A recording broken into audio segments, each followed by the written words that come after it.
You know how I always say that the world wasn't built for us ADHDers, so we need to bend it in our direction? Well, today I'm going to show you how to do that. We are going to walk through the 5 pillars of an ADHD friendly lifestyle and how you can build one so that you feel more confident, more aligned, a little less overwhelmed and discombobulated, so that you can go after your best damn ADHD life. So, with that said, let's knock down the 5 pillars that I think are important to building your ADHD friendly lifestyle. The first one is environment. That's your physical environment and also, let's say, your digital environment and the people that are in your environment. Everything that surrounds where you are, where you go, your home, your car, your office, all of that includes your environment. And if you are living in chaos and clutter, if your environment stresses you out and it's just very distracting, then it is your personal responsibility for your mental health to do whatever you can to adjust your environment so that it works for you.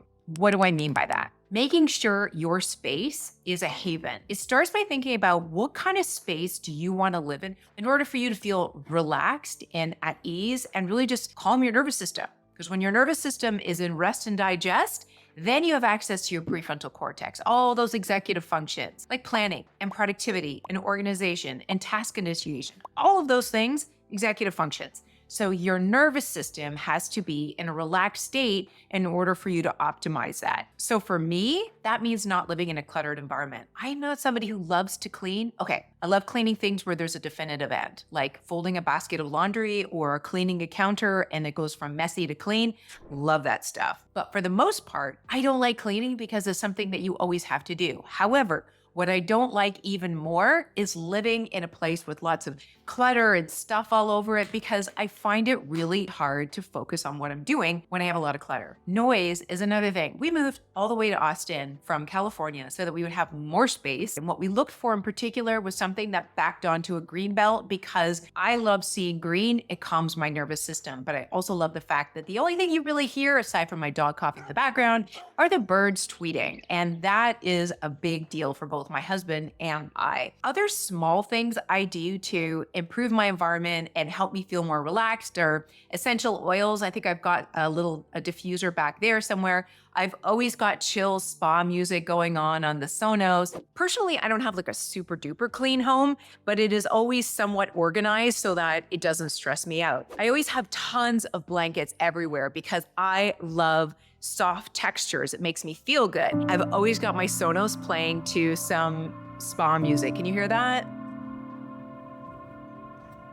Just total chill stuff that calms my nervous system and makes me feel good. That is how I build an ADHD-friendly environment. The next thing I want to talk about is self-care. And I don't necessarily mean manicures and bubble baths, unless that's something that really calms your nervous system and makes you feel well cared for. For me, self-care has more to do with how am I feeling in my body. So for example, on most of my videos, you'll see me wearing sweatpants and leggings because that's what I feel most comfortable in. I'm very sensitive. If I'm wearing clothes that don't make me feel comfortable, like hard pants, I am just not at my best self. Self-care also looks like getting out for walks every day. I love being outside and getting the sun on my face. It gives me vitamin D, and just the act of walking makes me feel so good, and it helps me to process emotions. Self-care is also about preparing my own meals. So I don't do this all the time, and I'm not a great cook.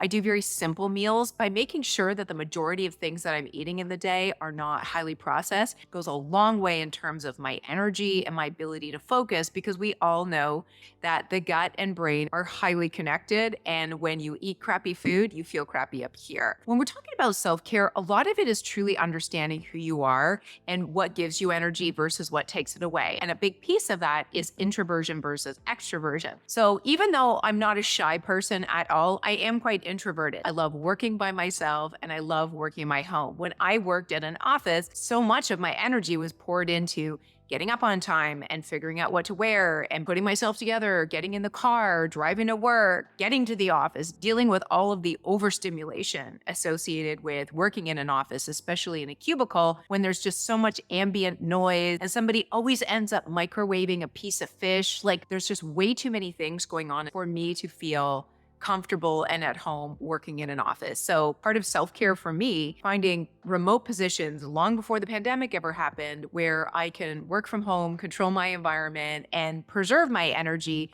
for working in my zone of genius. So in terms of creating your own special blend of self-care, I would start with really understanding what gives you energy and what takes it away. Because obviously, the more you can do in life to manage your energy is going to go a long way in terms of self-care and just feeling your best every single day. The next thing to consider when you're designing an ADHD-friendly lifestyle is to consider structure and routines. This was the big missing piece for me prior to my diagnosis and prior to getting coached on how to thrive with ADHD. I had no idea how important routines and structure truly are because we do struggle with executive function and working memories. So we're not great at remembering what's most important and what we need to do next. So externalizing things in your environment is critical. Now, if you've been around here for a minute, then you already know that my biggest tool around structure is Notion. I have a planning ritual that I go through every week. So that helps me really just look at what's coming up the week ahead.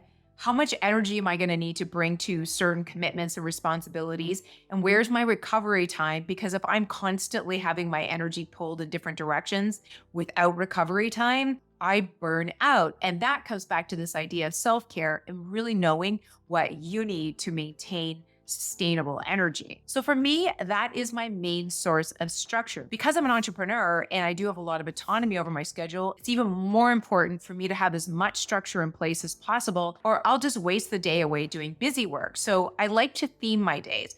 Monday's always about creating content. Tuesday is always about editing the content I created on Monday. Wednesdays and Thursdays are coaching days, and Fridays are my potato days where I catch up on everything I need to catch up on before the next week begins. So those are just some ways that I build structure into my lifestyle. In terms of routines, I've talked about this a lot, and I will link up here to the video I did about my morning routine, but this is so important. My routines ensure that I get enough sleep, that I'm eating the right things, that I'm getting outside every day, that I'm moving my body, because if I'm not doing those things, I'm a bit of a hot mess. So you may think I'm all put together here, but really there's a lot of routine and structure that goes into me being my best, showing up as my best, and being consistent at the things that I really want to do. All of my routines are designed to help me do the best I can to be the best I can. So in terms of building your own routines, I would go back to that self-care piece and think about what it is you really need in order to care for yourself and build that into your routine. Also, look at your environment. What is it that you need in an environment to support your nervous system and staying present and focused on what it is you're doing? Make sure that taking care of your environment is also built into that routine. I know that I am not good at setting aside a half a day to clean my house. I have to do a little bit every day, and it just keeps things from getting out of control. And that's how I manage taking care of my house. But you need to figure out what works best for you. The next thing I want you to think about in terms of designing your own ADHD-friendly lifestyle is connection, community, and support. This is a big one, especially for ADHDers. I find that we struggle a lot in relationships because sometimes we're misunderstood and sometimes we don't fit in the most neurotypical situations. So the best thing you can do for yourself is to find your peeps. And the best way to do that is join groups. There's tons of Facebook groups for neurodivergence, no matter what situation you're in, whether you're an entrepreneur or you're a parent of a neurodivergent kid, whatever your situation, I bet there's a Facebook group for you. Finding podcasts or folks like me on YouTube who are sharing our experiences with ADHD, and everyone who comments on these videos are potential connection points for you. You may not find your next best friend on YouTube, but you are probably going to find a lot of people that have the same struggles that you do and resonate with the same solutions that you do. So plug into that, because ADHDers are seriously the coolest people ever. And I'm not just saying that because I am one, but I will say, since getting my diagnosis, I have joined a lot of groups. Clearly, I've done ADHD coach training and started coaching a lot of ADHDers. And the one thing I will say is that we all have very big hearts. We have a strong sense of justice, and we've all felt the sting of feeling misunderstood at some points in our lives. So you're going to find a lot of compassion in this community. So go find your peeps. The last component I'm going to share about building an ADHD-friendly lifestyle that works for you is spirituality and self-growth. And there's a lot I could say about this because I don't think it's talked about enough. In terms of personal growth, I'm always looking to stay in positive emotion because when I'm in positive emotion, my nervous system is in rest and digest and my prefrontal cortex is online. Spirituality can mean religion, but it can also just be you understanding who you are better. For me and my spiritual path, that has meant practicing yoga, practicing meditation, getting clearer on who I am as a person, and really cultivating an inner life that feels good. By inner life, I mean like the things I'm saying to myself, the things that I believe about myself. So, journaling, reading people that inspire me, and just spending time alone and in thought and in meditation has been so helpful in terms of growing into the person I want to be. And personal growth can be anything you want it to be. It can be things you want to learn, skills you want to develop, ideas or beliefs that you want to embody. It can also be a form of self-expression, art, or writing. Personally, I find that my podcast and producing this YouTube channel is a huge opportunity to express something that's not only near and dear to my heart, which is ADHD and living well with it, but also teaching and sharing all the things that I continue to learn. Because as I learn things, if I really want to understand them, I need to share them here with you as well. And I also feel,